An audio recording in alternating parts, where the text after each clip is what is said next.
If you are pregnant or you've recently had a baby, this podcast is for you. I am your host, Kath Bequee, a physiotherapist working in women's health and mum of three. Inside my online program, Fitness Mama, I just love helping support women to care for their bodies during pregnancy, prepare their bodies for birth, and support their after-birth recovery, helping them feel confident and strong inside out during this important stage of their lives. In this podcast, join me each week as we dive into all things pregnancy care, childbirth, and postnatal recovery, helping you through every step of the journey. It is absolutely possible to feel amazing and confident in our bodies during this motherhood journey, and I want that for you. Come and say hi to me on Instagram @fitnessmama, and let's dive into today's episode.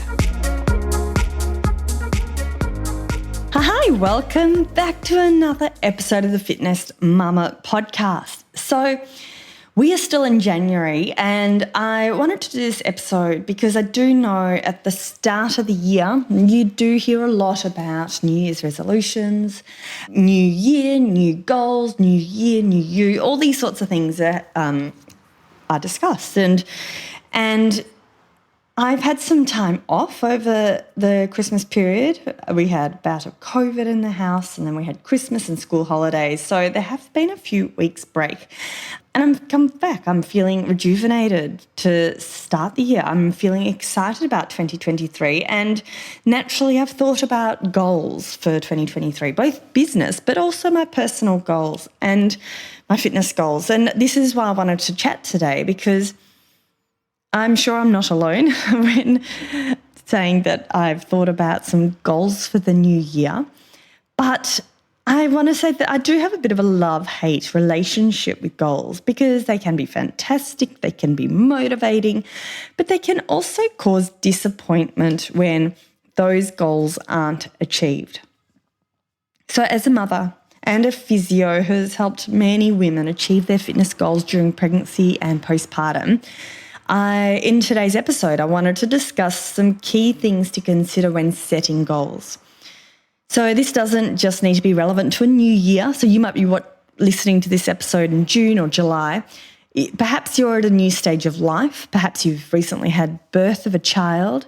Any time when you think, okay, what are some goals for the upcoming month, quarter, year, etc. That's what I'm discussing in today's episode. And I do just want to say, next week I've got an amazing episode. I've interviewed the lovely Chris Bonner, she's a life coach and has done NLP, and we really do step deeper into this and take it to goal setting to a whole new level.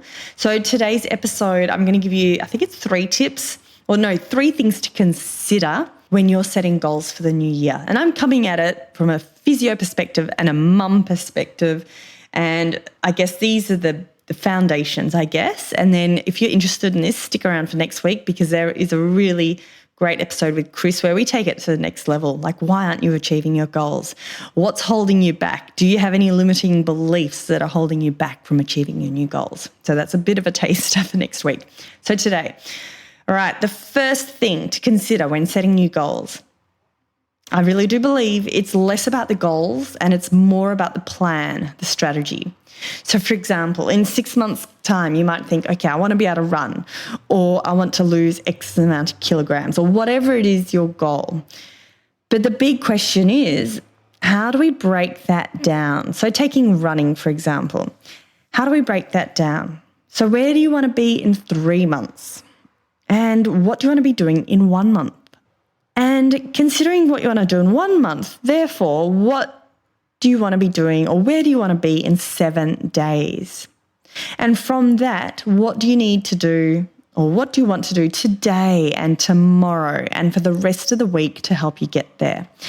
So I love these sort of tangible goals. What's the day-to-day strategy? What are the day-to-day tasks that will help you reach your goals in 6 months? Does that make sense? So it's not just about the goal in 6 months' time. We need to really break that down so that you can know what you need to do today and tomorrow. Okay, the second thing to consider when setting goals is motherhood. It's big, you're busy. It's real. We're tired. Perhaps you're really sleep deprived.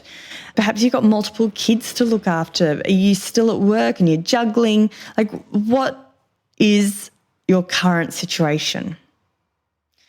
So therefore, what is achievable given your current situation? This is your stage of life. This is your season of life, your season of motherhood. Do you need to, I guess I don't like to say this, but do you need to lower the bar? Do you need to make your goals a bit more achievable? Or do you just need to adapt them and modify them? So instead of going to the gym 4 times a week, perhaps you might only go to the gym on the weekend when your partner's at home, but you might do 10-minute home-based workouts in your lounge room, or you might do 20 minutes with your kids. You might have a dance party with your kids. So how do you make your goals achievable? How do you make them fun? And how do you adapt things when they don't go according to plan? So how can you set up I guess what I'm trying to say is, how do you set yourself up for success? So for example, if you plan to go for a run or go to the gym and you find you haven't got time or you've had a really bad night's sleep, do you have a backup plan or an easy task that you can do instead? And I do have to say, this was a big driver for me creating Fitness Mama, because I do believe it's quality over quantity, and consistency wins every time. So if you can do, and one of the most popular workouts inside Fitness Mum are our mums and bubs workouts. So the workouts that you can do with your baby or your toddler with you. And you can actually do all the workouts with your toddler. They love it, especially if you attend the live classes. They all sort of wave to each other on the camera. Anyway, another example is, and I've just sort of said that and alluded to that, do you think for the next few months you are finding it hard to leave the home to dedicate that time to exercise out the house? So do you actually need to involve your children in your plan? Because you know in your heart of hearts that unless you work out with them imperfectly, it just won't happen. Okay, the third thing to consider when tackling your new goals for the year is, I think this can be really helpful, is accountability. Do you have anyone to keep you accountable? And this perhaps is dependent on different personality types, but I know there are a lot of personality or people out there that do like that accountability. So do you have anyone to help? Is it another friend? So quite often I've got friends inside Fitness Mama who have joined up together, and they always come to the live classes together, and then they can say hi to each other, and it's like they're keeping themselves accountable. Or do you have a personal trainer or a physio or a partner that you can get on board? And then the last point here, and I think this perhaps should have been the first one, but being kind to yourself. So when setting your goals for the year ahead or the months ahead, just be kind to yourself. So consider everything I've just said in those first 3 pointers, and just knowing that this too is a phase. Your motherhood is a phase. This season of life that you're in is a phase. And taking it all back to, like, how do you make it easy for yourself? So you're not beating yourself up over the fact that you never end up exercising, but you're actually finding it easier. You're finding it easier to achieve, easier to stay accountable, and more fun. And I do know a big transition for me as a mum was when I did adapt my views and thoughts on what I considered a workout. So before children, I used to consider a workout when I went to the gym for an hour and then had a shower and went to the supermarket on the way home, and 3 hours later I was finally home. Or I would catch up with a friend for a walk and then have a coffee afterwards, and 2 hours later I'd get home.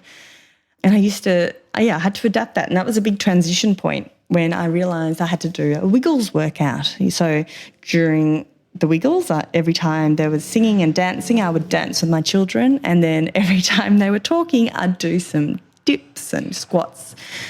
And now as they're getting older, it does get easier. I know when I first started Fitness Mama 2 years ago, quite often my kids would just run into the room when I was holding a live workout and would interrupt me. And now they don't. So it's a season of life. So be kind to yourself wherever you're at. If you need any help and support, I'm here. I'd love to help support you. So come and join us inside Fitness Mama, where we can help to keep you accountable. We can check in with you. You can check into the group. there's a whole lot of ways that can help you become more accountable when joining Fitness Mama. So come and join our free 7-day trial, physio-created workouts. They're quality workouts that you can trust, and they're tailored to your stage of pregnancy and postpartum. So head to fitnessmama.com for your free 7-day trial. And I hope those 3 or 4 pointers, I hope there was something there that resonated with you. And if you are reviewing your goals for the year, if you want to come and share what your goals are for the year, I'd love to hear what they are. So send me an Instagram message at fitnessmama. I'd love to hear from you. That's it, ladies. Short and sweet. Stay tuned for next week's episode where we're going to dive into this in a whole new level, and it's a great episode. So that's it, ladies. Have a great day, and we'll see you soon. We'll see you next week for another episode of the Fitness Mama podcast. Thanks for listening to the Fitness Mama podcast, brought to you by the Fitness Mama freebies found at www.fitnessmama.com/free. So please take a few seconds to leave a review, subscribe so you don't miss an episode, and be sure to take a screenshot of this podcast, upload it to your social media, and tag me at Fitness Mama so I can give you a shout out too. Until next time, remember, an active pregnancy, confident childbirth, and strong postnatal recovery is something that you deserve. Remember our disclaimer: materials and contents in this podcast are intended as general information only and shouldn't substitute any medical advice, diagnosis, or treatment. I'll see you soon.